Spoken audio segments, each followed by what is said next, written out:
Hello everyone, my name is Aisha.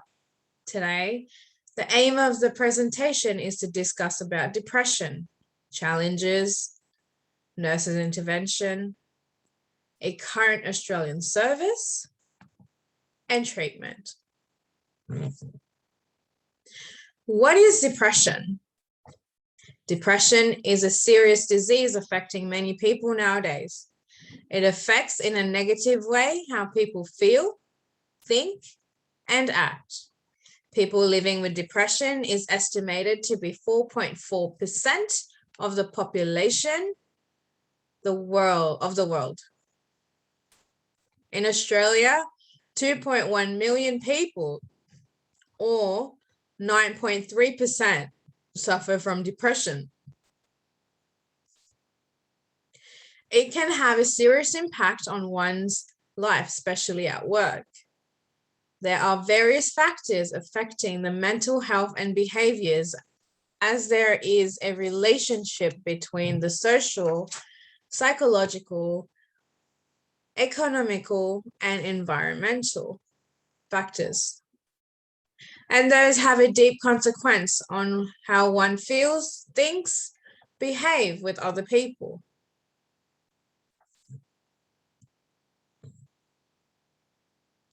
Challenges a person faces living with a depression. There are many challenges a person suffering from depression faces in everyday life. They often feel uncomfortable, anxious, frustrated, with no self-confidence. In general, their social and recreational activities are adversely affected.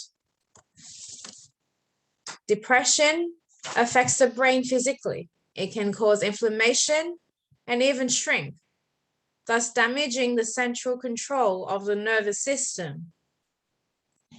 Many factors can trigger that part of the brain and stimulate it. A good example can be seen in the effect of the thrill of victory and the agony of defeat. It is obvious that the winner is excited, full of joy and confident, while the loser feels sad, anxious, and depressed and inadequate. That affects their family and friends and relatives.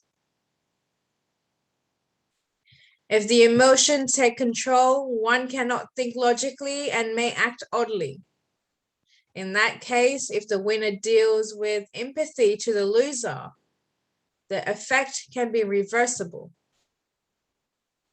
The same can happen in a workplace, depending how the employer deals with the employee.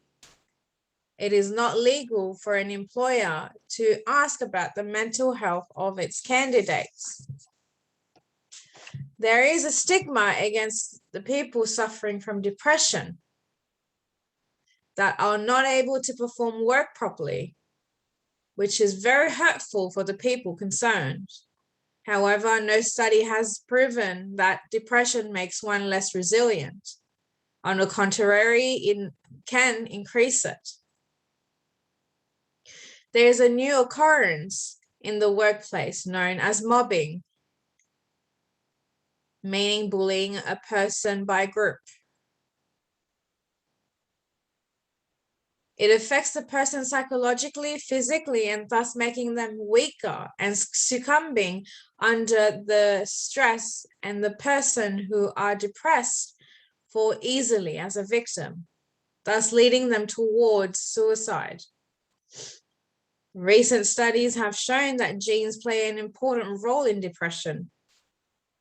The heritability rate is 37%, and data from families shows that there is a risk in children. Nurses' care plan for patients suffering from depression is to assess the damage and manage disabilities, also to assist them with their situation and look for their psychological needs and promote their health and well-being. Due to COVID-19 pandemic, social distancing is required. This can have a negative impact on some individual, especially those already suffering from depression. This requires a holistic approach, emphasizing on physical, psychological, and psychosocial needs of the adult. The nurse can protect their self-esteem, improve their quality of life, and maintain their wellness. A depressed person affects his or her relatives, for example, partners, children, and close friends. Nurses should explain to them how they can help by discussing with them the problem, symptoms, risk factors, treatments, plans, and giving them full support. It requires several stages to move from depression towards recovery, both externally and internally. Externally, the patient changed their ways of living both at home and at work, reducing stress as much as possible. Positive approach can help motivate the person to improve his or her quality of life. Females usually need more support from family members to improve their conditions, while males look for undertaking their responsibility for themselves and their families. They feel themselves more manly.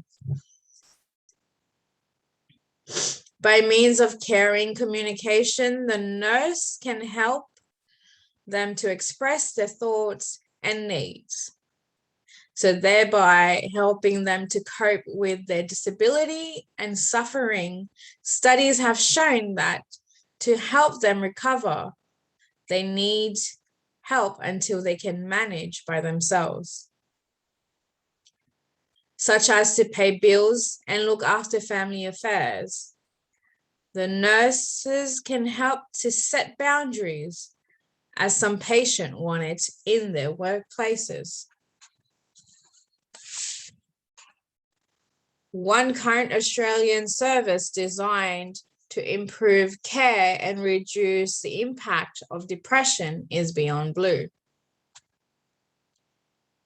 The services are available across Australia in the city, regional, and rural areas, supporting people of any ages to achieve the best mental health. Anxiety is the start of depression, so they show how to manage it. It is normal to feel anxious whilst in stress, which then passes away. If it doesn't pass away, then it is a sign of anxiety condition. There are many ways to manage anxiety. The sooner one gets support, the sooner the recovery. There are different health professionals available. Depression makes one feel sad for a prolonged time, maybe weeks, months, or even years without any reason. There are different types of depression.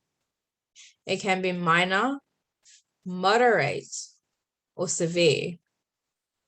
So it is helpful to be aware of the symptoms which interferes with the quality of life and seek help as soon as possible.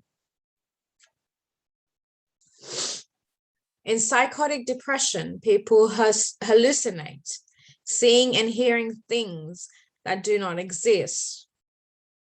They feel unwanted, so should be treated accordingly. Bipolar disease makes one feel highs and lows. They feel energetic and tend to hallucinate and have delusions. So it is helpful to make it clear to the GP and health professionals.